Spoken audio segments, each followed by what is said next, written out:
This is the Lone Crater YouTube. We hope this video helps. You start by opening Google Find My Device or checking your Google timeline to get the last reported GPS. Once done, make sure you have the Google account and device model ready so you can authenticate quickly. You should also note recent Wi-Fi networks or Bluetooth pairings because those clues narrow the search area. This first push gives you a time and place. Act on that immediately to maximize the chance the phone is nearby, rather than long discharged and relocated. Next, you focus on physical tracing. Check pockets, bags under cushions, and inside recent clothing or boxes that the phone could hide in.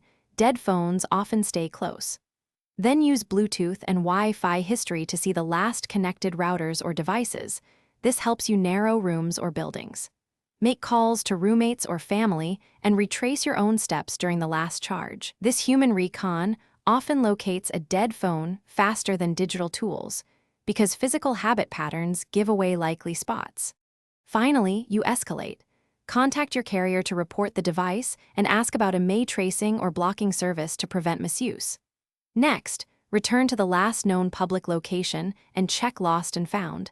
Leave contact info and file a police report if theft is suspected.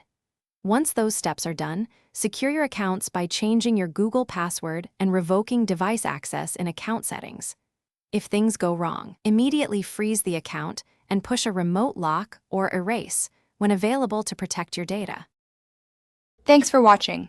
Consider subscribing if we helped you.